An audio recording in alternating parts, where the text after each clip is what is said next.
you what I want to learn today. Someone mentioned, I actually prepared something else, but someone said, let's learn something about Pesach. So Rabbi Yaakov doesn't really have much on the Agadah Shel Pesach. I don't think it's in his Mafteach, so I can't really find it. I think that there are places where he quotes the Agadah Shel Pesach, but I'd have to really look for it because it's not part of his Mafteach, so to speak. But he does talk about Geula and Mitzrayim and Geula, and he talks about the Geula Latid Lavo as well. So there's two pieces. One that was probably written after Hitler came to power, okay, and the other one was probably written when probably definitely after World War II, maybe before Medinas Yisrael, but not much more before it. Okay, so both of them deal with Yetzias Mitzrayim as well. So I felt it's a good start. So on page 1, this is from Chumash actually, Shin Yud. These pieces in different ways I heard from Reb Yaakov. I never heard them exactly the way they're written. Reb Yaakov did write these. The first piece we have, which I'm only reading on the left column, Ein Ben David Ba, which is Tzadi Aleph, and Mirashimas Rabbeinu Mishnos Hat Taf Reish Tzadi, from the years of Taf Reish Tzadi. Now, Taf Reish Tzadi is 1930. That's before Hitler came to power. But he does mention Hitler over here because number one, he wrote Mein Kampf, I think in 1925. When he was in jail, he wrote Mein Kampf. And then when he became, the head of state over there in Germany, so he spread the book tremendously, right? So it's certainly from 1930 onward. So it's not clear. The fellow, this is not from the Rabbi Yaakov's normal Ksav Yad. He had a Ksav Yad that he wrote about Hashkafa, right? And he stopped using that Ksav Yad when he came to Canada. He's writing about it in Lithuania. Okay, now what do you mean? He used a different handwriting? No, he used a different notebook. That's the problem. Okay. In other words, Reb Yaakov gave me his notes from page 1 to 2,137. Okay, so I have that, meaning I have the photocopy, and the last volume I have the Ksav Yad itself. Okay, but I found out that besides that, I didn't cross-examine Reb Yaakov. So I found out that he had these other little notebooks, one on the Shari Tshuva and one on Hashkafa that he wrote. Like in Lithuania, whenever something came up, he wrote Hashkafa. Now, I'm just guessing, but the second piece we'll learn today, I have a strong feeling he wrote after he received a letter from the head of Mizrahi in Kovna. Okay? I have a feeling, but I'm not 100% sure. But I have a feeling that's when it was. Meaning, my mother studied in the Beis Yaakov in Kovna, and when my mother was in the Beis Yaakov of Kovna, just so you know, for some reason, I never got an answer. I was stupid. I didn't ask my mother why, but the Haguda school and Mizrahi school merged. And I'm not sure why. Was it that the schools were too small? You're talking about the capital of Lithuania, so I can't imagine there weren't enough students for each place. But for some reason, they merged. And the condition for Mizrahi to merge was that they have to stop teaching from Hebrew to Yiddish, Hebrew to Hebrew. Okay? And interestingly enough, that Aguda accepted it. Okay? That my mother told me. Okay? Rebbetzin Volba, in her book that she wrote, Amunas Chabalelos, I think she writes about the Beis Yaakov merger, and she went to that Beis Yaakov. She lived in Slobodka because her father was the head of Slobodka. So It's right over the bridge from Kovna. My mother lived in Sitavyan. She had to go to Kovna and stay. She stayed by her house. That's where she slept because there was no dormitories. Okay, so my mother, when I read Rebbetzin Volba's book, so she says it merged, but she doesn't say that one of the conditions was Hebrew. Now, I don't know what Aguda got out of this. They definitely must have got something out of it. You don't merge if it's only one side, right? But my mother either didn't know or never told me. But this she did tell me. Now, my mother told me when she went home for Pesach, my mother joined Mizrahi.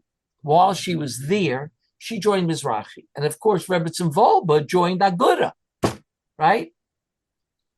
And my mother was really the renegade in a sense because all the normal, Slobodka went through Aguda. They didn't go through Mizrahi. My mother went to Mizrahi, and she used to go to their gatherings, okay? And she told me that Reb Yaakov, that she brought a letter home to Reb Yaakov from the head of Mizrahi in Kovna. When she's told him she's going home for Pesach, he wrote a letter to Reb Yaakov. Quite a long letter, she told me. Now, she didn't know what was in the letter because she wouldn't open up a letter that was written to Reb Yaakov. She said Reb Yaakov sat down and he read it seriously, and then he put it away. And of course, it probably got lost somewhere in Lithuania. I would have loved to see that letter. But I have a feeling that what Reb Yaakov writes in the second piece we'll see was sort of like a little bit of an answer to that letter. Okay, and we'll get to see Reb Yaakov Shita, which we already talked about a little bit. Reb Yaakov Shita about Medinas Yisrael. Okay, but more than Medinas Yisrael, you'll talk about Geula, what the really Geula Shleim is supposed to look like. I just want to mention, I don't know if everybody knows this name, but if you're into Musar, you may know it, or if you went to Hebrew University, you may know. The name is Emmanuel Etkes. Okay, Professor Emmanuel Etkes. Okay, he was my professor. Okay, for what subject? I think I took two classes with him, but one was called Ha Yeshiva. Ha Yeshiva, exactly. So this man, I don't know where he grew up or where he was born, maybe in Israel, but he was a Litvak in his body and soul. And now his son is the head of Peace Now. You're kidding. Hashem Yazor. Anyway, so this fellow, he, like every professor, he's very cynical, So he wrote an article this week, a scathing article against the National Religious Party. In other words, he's not exactly Haredi, you know what I mean? But he wrote a scathing article, Makor Rishon, and they published it. It's scathing against the Dati Leumi and the Chardal community. Scathing. Okay? If you can get a hold of it, it's in the Shabbat part of the. I don't know how to get a hold of these things, but I could get you the name of the article, and it's scathing about their obsession about Geula, that we're not chalta the Geula, that we're almost there, and every time there's a war, some guy gets up and says we're almost there, and he goes crazy. Okay, about this stuff. Okay, now I don't think Reb Yaakov would have disagreed with him, but let's talk more about it when we read through the article. Okay, so what year did Reb Yaakov come to America? The article I'm about to read, it's very clear. I just wonder what year? Yeah, Reb Yaakov arrived. What year did Reb Yaakov he came to Canada in 1937. 37. Okay, wow. Yeah. Just almost 1938. Yeah. Open up. Wow. Okay. He came to the United States and as a citizen of the United States. I mean, okay, fine, great. 1945. He became the head of Torvatas. Just make a list. You. Okay. So now. You mute yourself. What? Yeah. I'll be here. Please mute yourself. Ein bet David ba, achi yisayishu ben Agula. This is one of the chazals that interested Reb Yaakov. He played this chazal a lot. Okay, I mentioned already. Different gedolim had certain chazals that they just like beat to death, And this is one of them that Reb Yaakov liked to beat to death. Reb Soloveitchik had a few that he beat to death. Ein ben David ba, achi yisyaishu min hagula. The Gemara in Sanhedrin says that ben David doesn't come until you give up from Geula. Matzinu came mitchila kishaba Moshe Rabbeinu v'amalem ki pakod Hashem es amo v'yishmoam v'yeomen tekef. When Moshe Rabbeinu came and he said that God, remembered the Jewish people, and the people listened and they believed. Now there's a medrash that says Paro was goes with 4 gzerot. Okay, and if I'm not mistaken, there's either that medrash or another says keneged the 4 gzerot. That's what we have. V'yitzesi, v'yitzalti, v'galti, all the arbakoses that we have for the 4 lashonos of Geula is against the 4 gzerot that Paro made. Okay, Paro made a gzerot, he made us avodim. Then he made a gzerah on the Charim, and then he wouldn't give Teven anymore, right? So I don't remember, I didn't look up the medrash because I was at a wedding, so I didn't have a chance to look up the medrash, but the medrash says there's 4 gzerot. The fellow on the bottom, unfortunately, doesn't tell us what the 4 gzerot are. Oh, but he does say, Yeshkan Daled Gulas, Yeshkan Votseisi Vitzalti Galti V'lakachti, Keneged Arba Gzerot Shegozole and Paro. Okay, so we normally think that the Daled Geulot, Lashon Geulot, just happened. No, but what the Chazal says, no, it's Keneged each one of the Gzerot. Because he made 4 Gzerot, we had 4 Geulot against that. So it says like this: Tevin lo yinose, right? Vatikein levanim titnu. What's the lashon over there in the pasuk? Hold on. In Shmos. Tochen, maybe the amount of levanim, tochen levanim. Tochen levanim titnu, right? Exactly, right. Tevin lo yinose v'tochen levanim titnu, meaning they'll have to still come up with the same amount of bricks, right? Right. Achar kach kishadiber alei Moshe lo shamu mikotza ruach me'avoda kasha.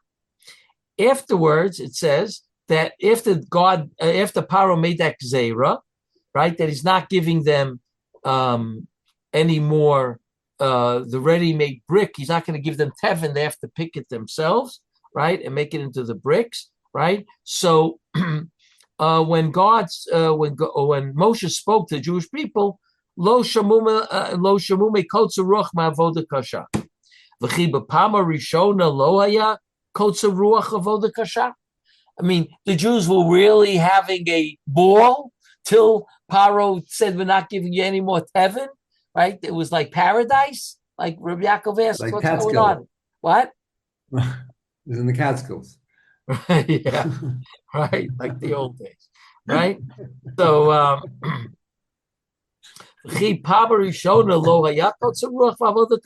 Elinirally, Hatam Shabnei Yisrael Savru, Ba'aminam B'Yashrus Ha'adam.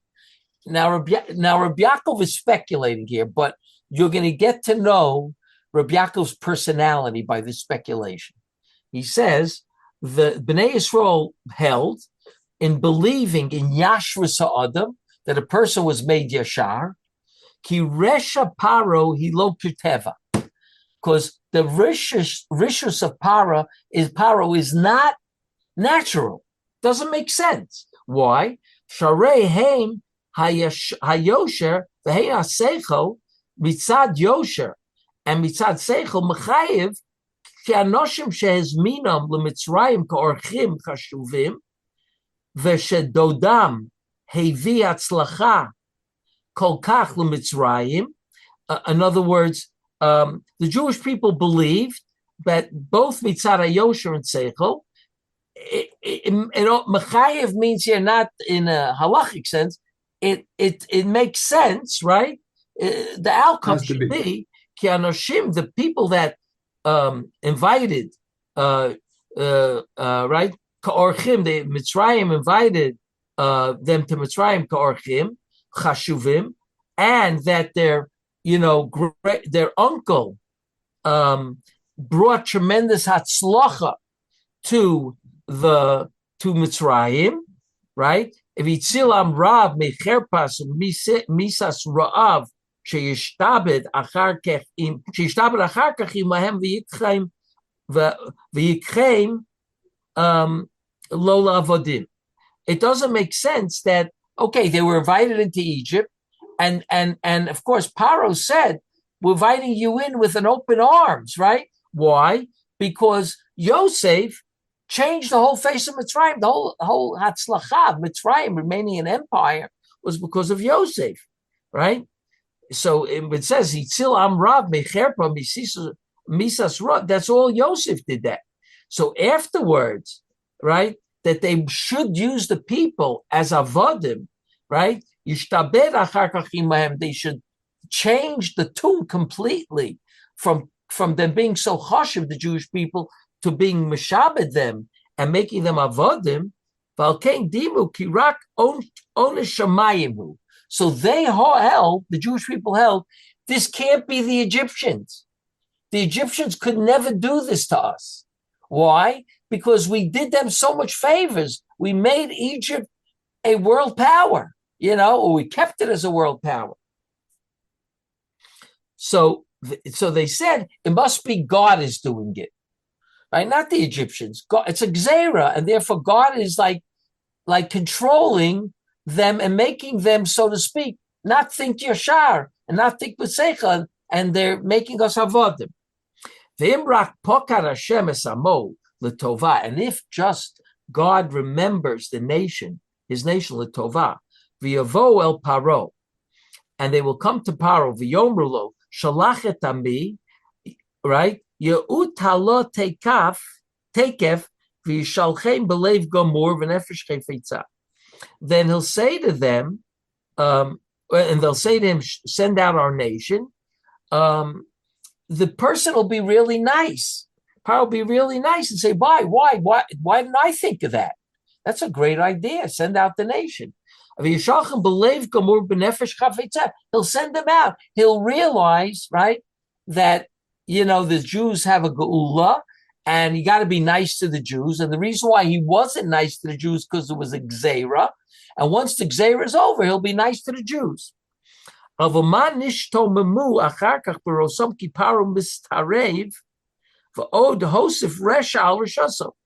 they were in shock.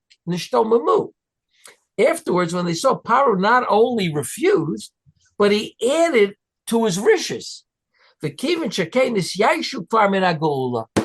therefore, he was the Jewish people misyayish minagula. So when it says Ein ben David ba achi yishayishu minagula, right? That's the same thing true about Egypt. When the Jews couldn't listen to Moshe anymore, right? Moshe came to redeem them, and they just couldn't listen, right? Me'avoda kasha, me'kot zeruch, me'avoda kasha. They couldn't listen, right? And so they gave up. They said, look, there's no way, we thought once we come to Paro and say that God pakod yifkod Hashem, God remembered us, he's going to let us out. But HaKadosh Baruch Hu wrote, Chafetz lo diyam, ki chesed l'uma ayin.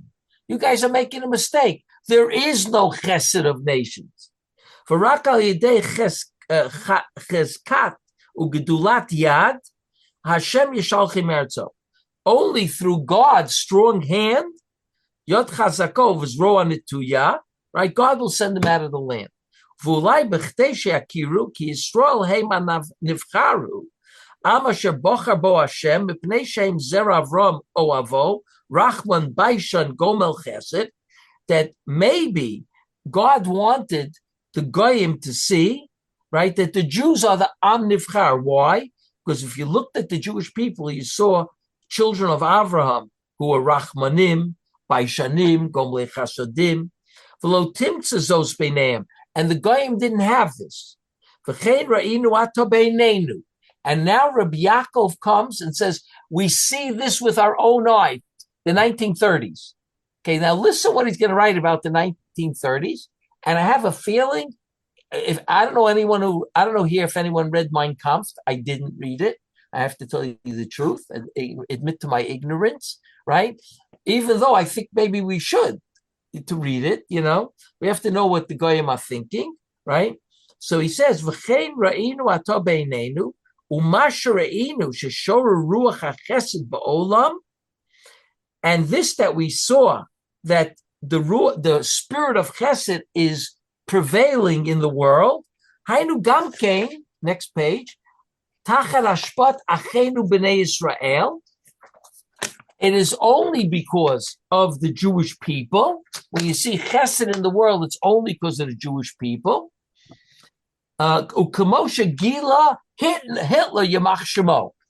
Hitler already revealed this. In other words, Hitler realized that because of the Jews, there's chesed in the world. Right? Yamach shemo kola olam kulo. Right? He revealed this to all the world. What? What did he reveal? Ki hakultura Ashkenazit yitzira b'nei Yisrael. The culture of the Ashkenazim is a creation of the Jewish people. But he viewed that as a terrible thing, right? The liberal culture that the Jewish people had, that they were Rachmanim, he held that was a weakness, right?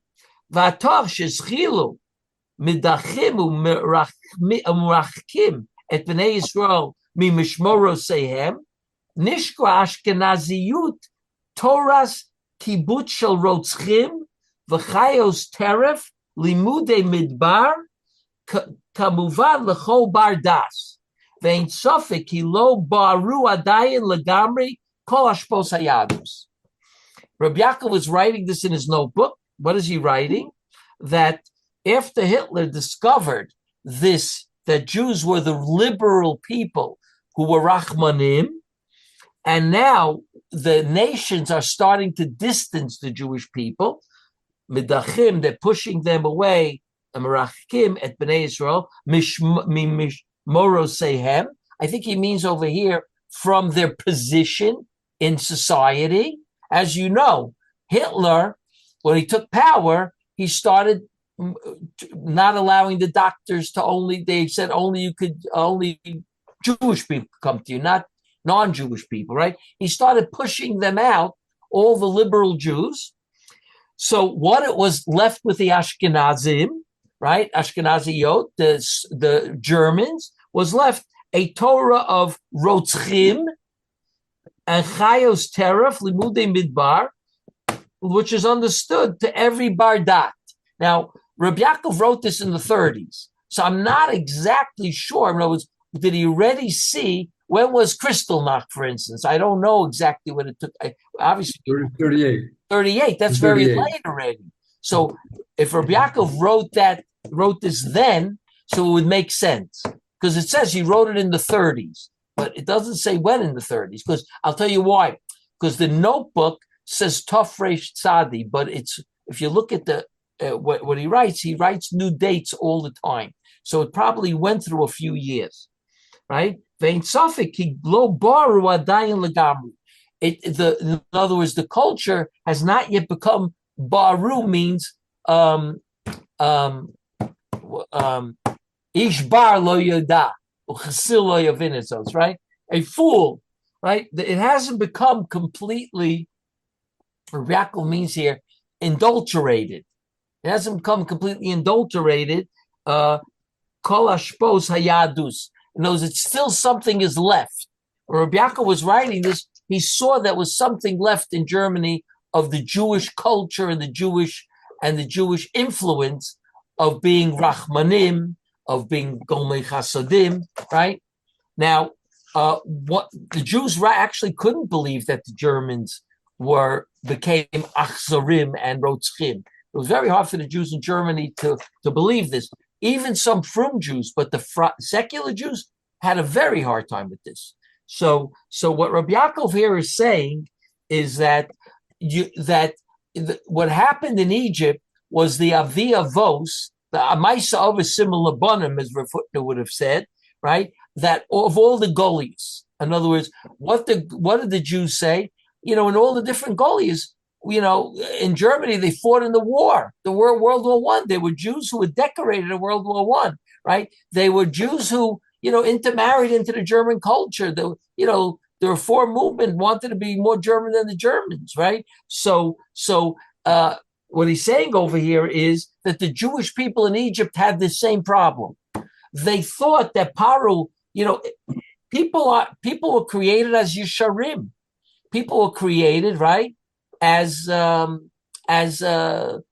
thinking people and straight thinking people, right? Maskilim and Yesharim, right? So how could it be that a fellow could have such kafui tov on people that helped out his nation so much, right? But of course, we have the advantage that we know that we tried this already and it doesn't work. We tried it for hundreds and thousands, maybe even a couple of thousand years. It doesn't seem to work. But in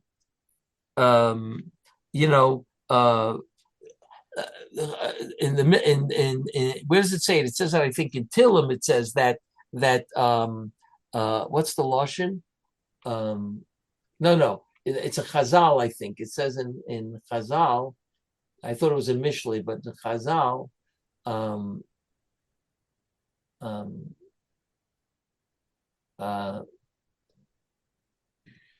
I think it says in Chazal that the Jewish people, not the Jewish people, that God created everyone yashar, ubikesh, what does it say? Bikesh machshavos rabos or something like that. What's the lashon? I forget the lashon. What? Hem bikshu. The what? Rabim. Oh yeah. Okay. So in other words, he created people yashar. So the Jewish people felt, there must be a gzerim in a shemayim because Paro couldn't possibly have done this without God. God wanted it. But as soon as God sent Moshe, they thought, okay, Paro's going to let them go. He's going to think for a second and say, look what they did to Egypt. We have to let them go. It's not right to hold them as slaves. And that's what it means. They were Messiahish min ha'geula. And once they were Messiahish min ha'geula, then God brings the Geula. Ein ben David ba ad Messiahish min ha'geula. Okay? So in other words, it says that by Moshe Rabbeinu, Reb Yaakov says they couldn't listen to him anymore.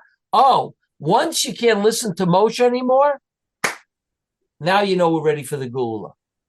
Okay? Which implies that God did not want the Geula through Moshe. What did God want through Moshe? That he should say to Paro, let my people go. And Paro will say, go take a walk.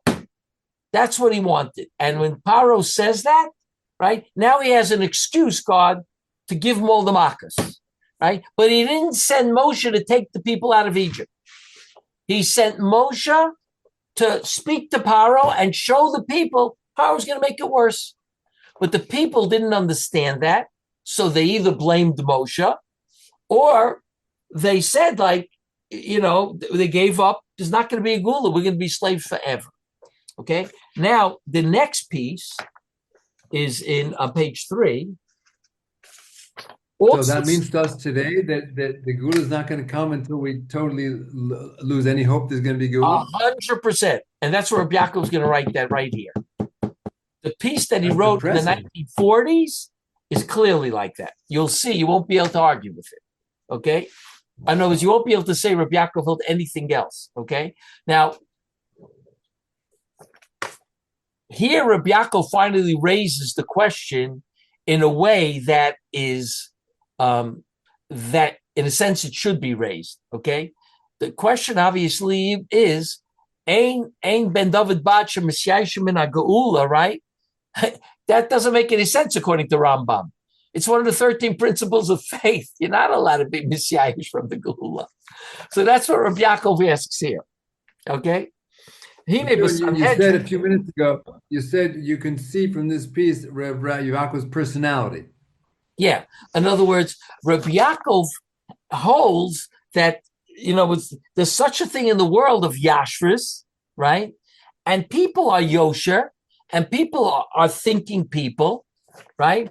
And therefore, it should make sense that when you explain something to somebody, right? And it makes sense what you explain, they should get it. And they should say, oh, you're right. right? But that's not the rule of the anti-Semites. That's what Reb Yaakov is saying over here. In other words, Reb Yaakov's personality over here is coming in the sense of people. In other words, he creates in Paro this idea of the Jews thought, well, we did you so many favors. There's going to be a Karas HaTov for sure, right? Because that's what's Yosher. Yashrus is, if I do you a favor, you say thank you, right? Or when I need a favor, you do me back a favor. That's Yashrus, that's Chesed, right? The problem is the Jews had all that, and they projected it on the rest of the world who didn't have all that, right? So that's why he brings up about Germany, that the Jews in Germany, he doesn't mention it, but that's obviously what he's talking about. The Jews in Germany thought, wait a minute, we're tremendous German citizens. We're so loyal to the land. We've gave so much to this land. The Germans, the progress the Germans did, both Rabbi Yaakov says on a level of tarbut, right? Culture. And, they had scientists and doctors. The biggest, I have to tell you, Freud came from Germany, correct? Sure. Yeah, Freud, Einstein. No, he came from Vienna, but okay, yeah. Okay, Vienna, okay, but, two brother and sister, yeah, right? And there's so many scientists that left Germany, which was a good luck for us, right? Like Einstein, right? The one who created one of the famous people who made the atom bomb in Israel, right? Two of them actually, but one of them I knew very well, Zev Lev, the Lev Institute. He was completely German. He ran away because Hitler wanted to kill all the progressives, meaning the people at the universities in Germany. So he was one of them, and he left. And he went to Canada, right? Had he stayed in Germany, and Einstein stayed in Germany, and Hitler would have held out for a few more years, they would have had an atom bomb. Instead, that's definitely a certain siyata d'shmaya, right? Hashkachah practice, right? That the sinna of the guy to the Jews was also a bracha for us because he hated us, and therefore he didn't differentiate between Einstein and some German, business owner, right? So in any event, here comes Reb Yaakov, and he says the following thing: Hinei b'Sanhedrin yalfini mehocha sheim ben David ba ad sheyisesh min agula. Here Reb Yaakov is talking about ki yodin Hashem amo v'efes atzur v'azuv. On this pasuk in Sanhedrin, they say, right, that from here you learn that Ben David doesn't come ad sheyisesh min agula. Kaviyochel ein tzomach v'ozel Yisrael. In other words, what does it say over here? Efes atzur v'azuv. There's no one to help the Jewish people. That's where Mashiach will come. Okay? V'hine, Maimer Chazal zeton bir. This Chazal needs explanation. V'chi tenayu shechas v'sholem yishtakach ikar achad meyud gimel ikrim? Is it chas v'sholem a condition that in order to bring Mashiach, you have to get rid of one of the yud gimel ikrim, right? That afal pishis mameh im kol ze'achakalo, got to get rid of it if you want Mashiach to come. The Rambam is saying you're not allowed to get rid of it. That's apikorsis, right? Hello, Rambam mana tikfas hagula beina ikarim. Aval kavana bezehu shekol zman sheklal Yisrael mitzapel legula shetavo b'ofen tivi. As the kavana here is that as long as Klal Yisrael is looking forward for a gula to come in a natural way, v'hainu sheyirachmu aleinu umas ha'olam, that the umas ha'olam should have mercy on us, v'yitnu lanu eza makam livnos lanu moledet v'chadome, and they'll give us a place to build for us a country, a moledet, right? Vaday lo tavo gula. The gula certainly won't come. If you're relying upon the goyim to vote the United Nations, vote you in a state, you think that's the gula, right? You're wrong. The gula can't come through those goyim. Impossible. Sounds like Satmar. Sounds a little like Satmar. Sounds like Satmar. What? Like the Satmar, right? Satmar. The only difference is, right. There's going to be a difference. We'll soon see. Ki chesed lumim chatas. It says in Mishlei, right? The chesed of the nations is chatas. It misses its mark. It's not a real chesed. And in truth, we're hated more than anyone else.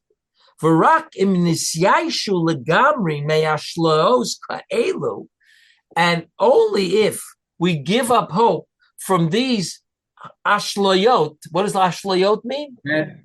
Fantasies. Fantasies, right? La La Land, right? Only if we do that,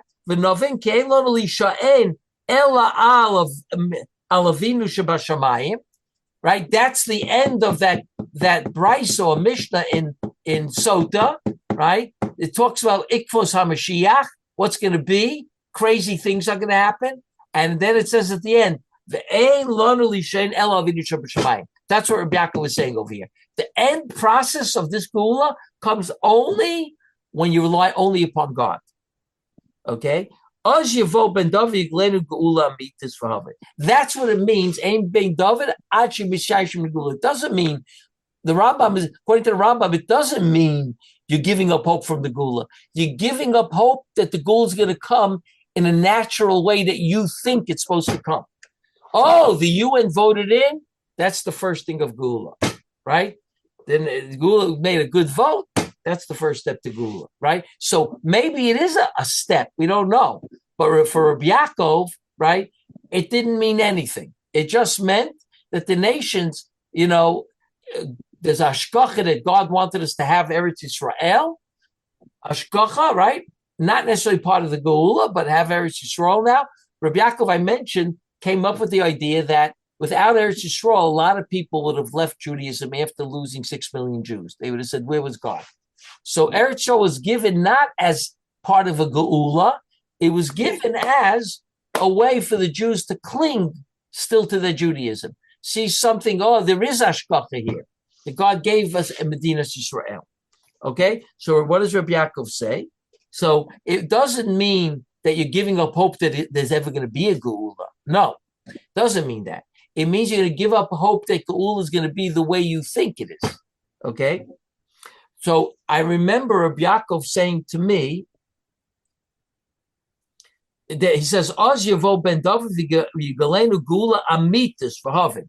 Then he's going to do a gula amitis, right? That's the real gula. The other ones are pseudo gulas, but this is the real deal. Again, it's like the first piece, and Reb Yaakov is going to discuss Mitzrayim here again in the next paragraph. But the point over here is that what we see over here is don't try to figure out how the gula is supposed to come. And that's the article that I mentioned at the beginning of Etkis this week. Guys, stop figuring it out, right? Every time there's a war, right? He gives it. He's a very cynical guy. So he lets them have it. He says, okay, what about Yamit? What about Gush Katif, right? All you guys went into depression because you got Gush Katif, you can't give it up. We got Yamit, you can't give it up. But we did give it up. So here, what's happening to your geula? Sort of going in the wrong direction, huh? This is what he says. And by the way, he quotes Hesder Yeshiva rabbis, okay? That each time this happens, they what do you call it? They reorganize the geula process, right? In other words, every time this happens, there's a new, they fit the story a little bit different to geula, right? Sometimes you have to take steps back, even though they never believed they have to take. Now you have to take steps back, right? There's Or and Choshech are working together. So this is the Or and this is the Choshech. He brings all these rabbis that after Gush Katif and after Yamit all, had to use their thumb to make still the geula is happening, right? They had to do that. They had to. The narrative, it's always like this. When you have something that you believe in really strongly, so you have the bullseye, right? You put the arrow in the bullseye, or you put the arrow in the wall, then you draw the bullseye around it, right? So you have the arrow, the geula, and when it doesn't fit, you start creating, your own ideas, right?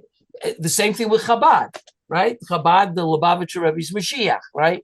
Now, if you asked a Chabadnik 30 years ago, right, before the Rebbe died, right, is there such a thing as a Mashiach that's dead?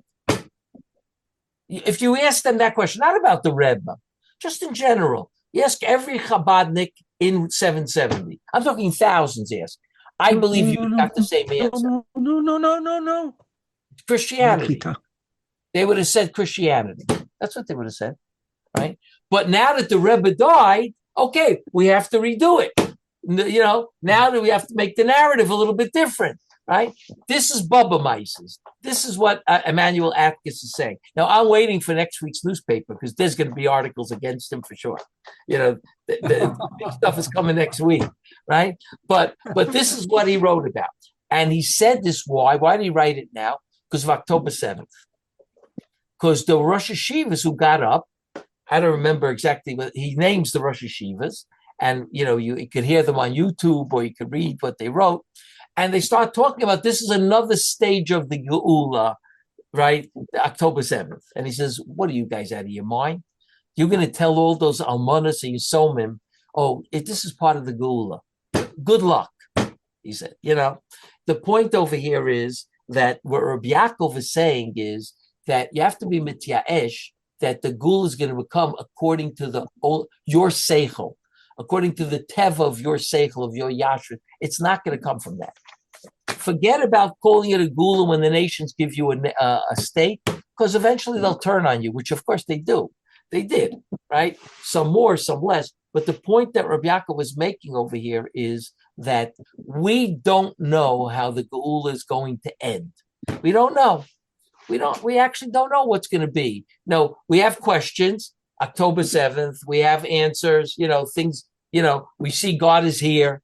There's this hashgacha, but we don't see exactly what happened October 7th, what's going on over here, right? We all of a sudden see on Parsha Zachar, we're, destroying Iran, right?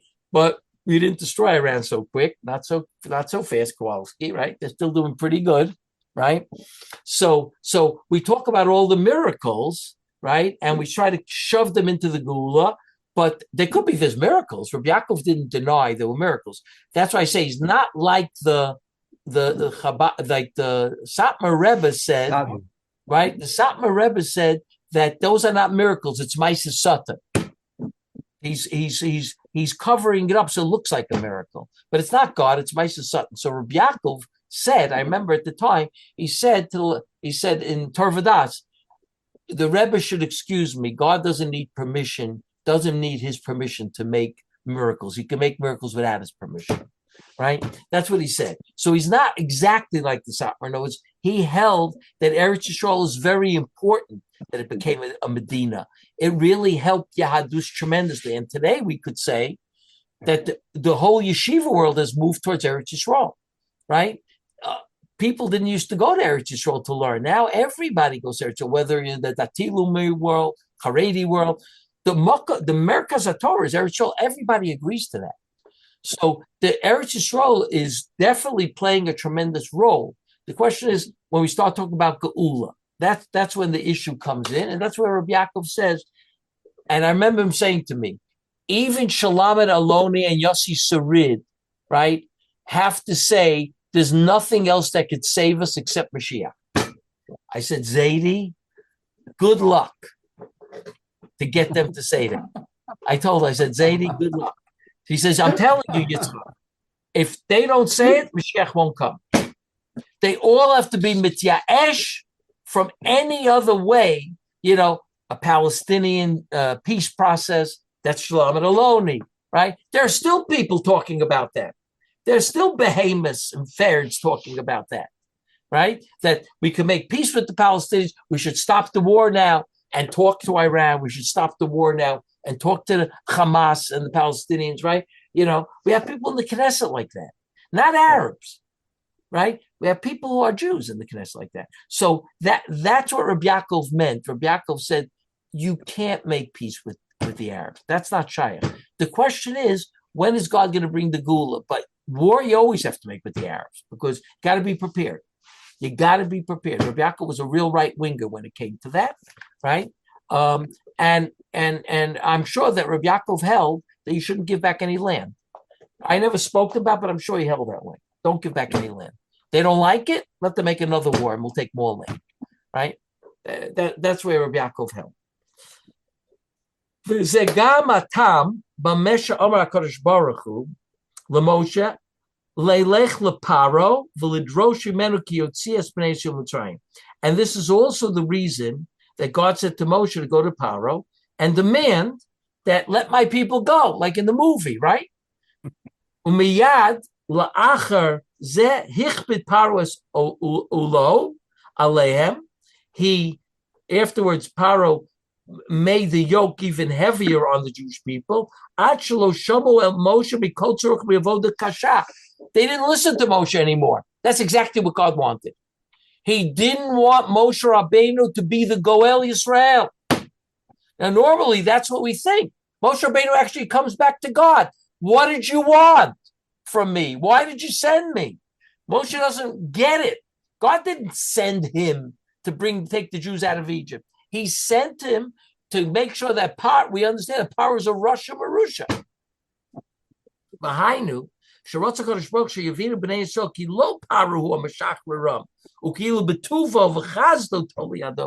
Paro is not letting you out.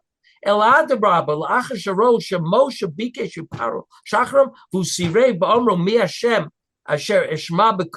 is God? Paro says, "Miyad nisyaishu b'nei Yisrael militzapos shamam tavo agula ofen to TV v'shuv lo tolu tikva some Paro." Now they didn't rely upon Paro anymore. Till now they thought just go to Paro and tell him to let us leave, and to let us leave. Ask nice, and to let you leave. Now they saw that your hope can't be in Paro, only a God. V'lechem b'yad achar zeh bo hagula mitas. Right? And I want to tell you something. You know, Rev Soloveitchik already raises the question, which other people raise the question, but maybe you've heard answers for it. Moshe Rabbeinu was not mentioned in Haggadah Shel Pesach, except he's mentioned, they quote a pasuk, he's in the pasuk. But the star of the show, right? We have 2 parshas over there, 3 parshas of Moshe to start the show, and yet he's not mentioned. Rev Soloveitchik writes, when he was like 5 years old, he asked his father in the middle of the Seder, where the heck is Moshe? And he actually started to cry because he says that Bali Agoda were not fair to Moshe. Moshe not fair. The man had so much to do with our Geula, and God doesn't. We're not mityachas to him. The Tanoim who created Agoda are not mityachas to him, right? So Rav Soloveitchik, you know, a number of different people say the Gra raises the question already. The Gra, I don't remember where it is, but the Gra raises this question as well, right? And they all sort of come out with a similar idea to Reb Yaakov, that Rav Soloveitchik, the Gra, that Moshe was not supposed to be the star of the show. Lo ayidei malach, lo ayidei shliach, right? El HaKadosh Baruch Hu b'chodo la'atzmo, right? And that's the way the Gul is going to come eventually as well. I think Rav Soloveitchik also mentions it. Reb Yaakov says it here. Soloveitchik also says that's where the Gula is going to come, not through Mashiach. Mashiach is going to come after there's a Gula. In other words, at the time of Gula, Mashiach is going to come, but he's not going to bring the Gula. The Gula is going to be done by God. That's the Yesod over here. And since it's going to be done by God, don't try to figure it out, because whoever was able to figure out God, give me a break.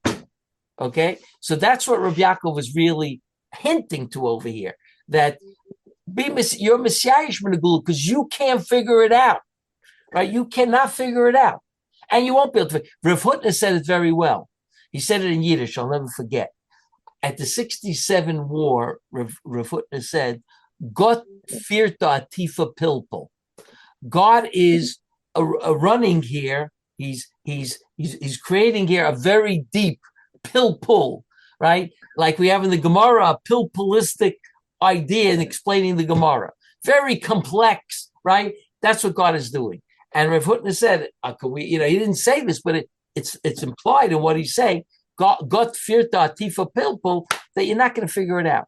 you're gonna make a calculation. Also, it's not gonna work, right? And that's what we did.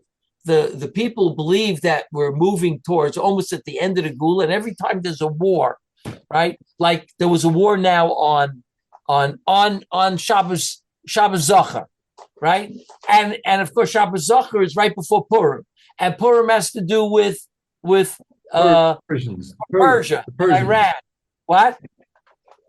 Right? Yeah, Persians. Right, with the world power, right? So of course everybody starts saying, "Oh, this must be." Did you hear that? Look how it happened, right? So probably Emmanuel Atkins says the whole thing that had happened on Shabbos is a complete coincidence, as far as we're concerned. No one said to the Air Force, "When do you want to attack?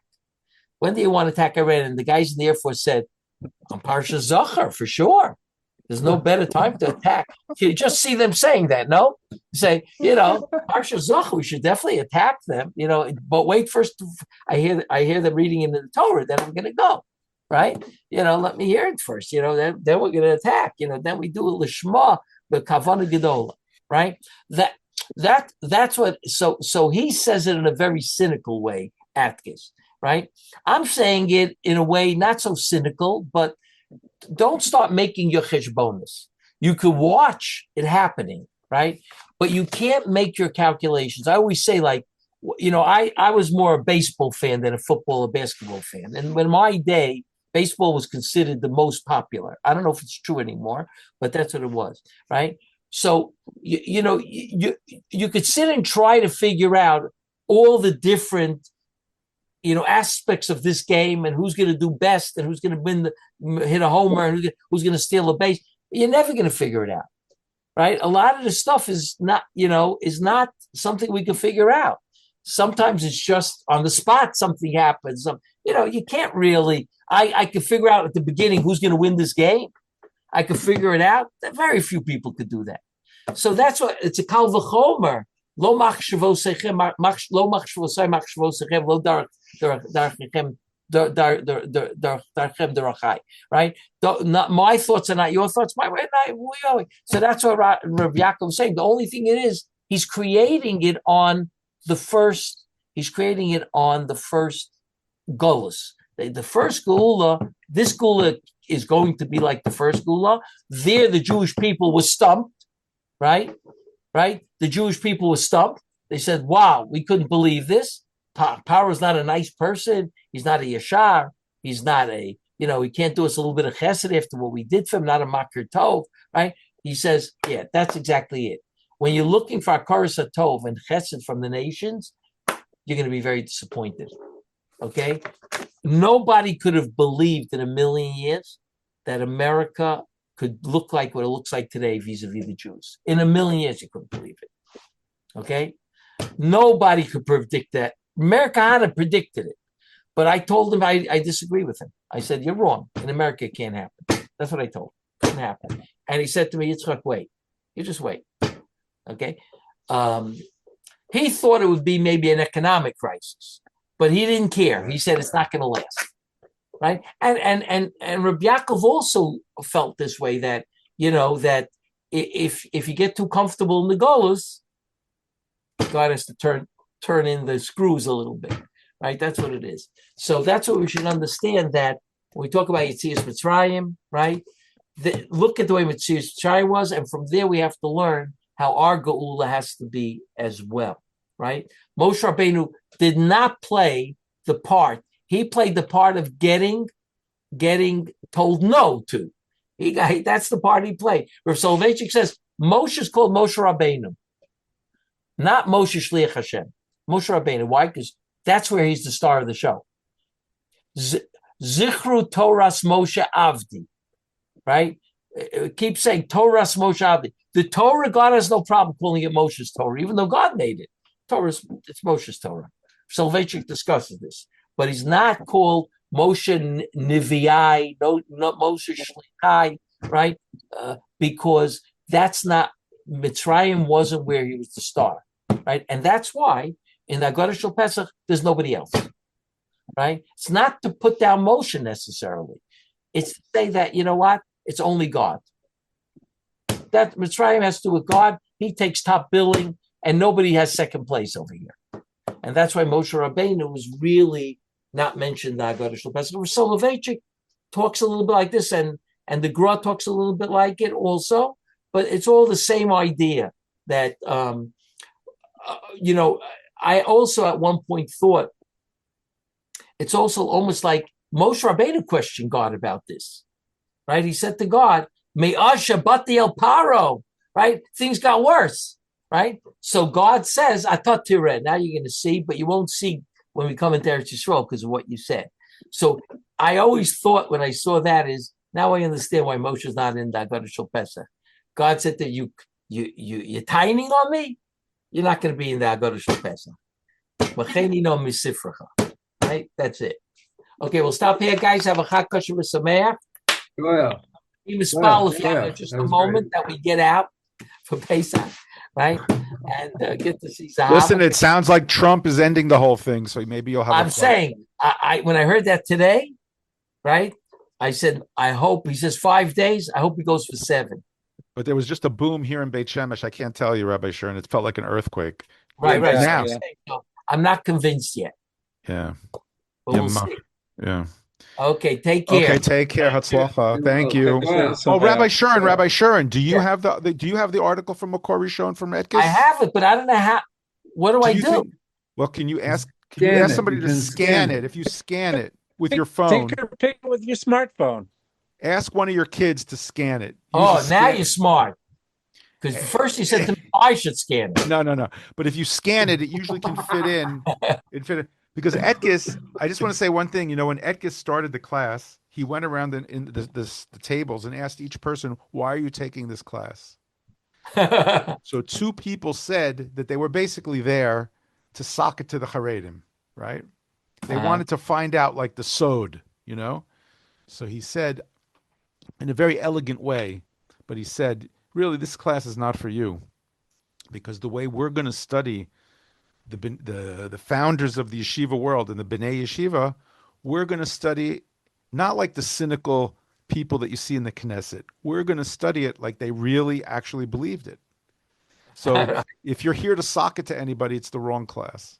Did Wayne Coven also have Atkins? I don't know if he had Atkins. Well, he studied law, right? What? He's in law, so maybe he didn't have it. What? Did you ever have Emmanuel Atkins as a professor? No, I never heard of him even. You never heard of him. Okay.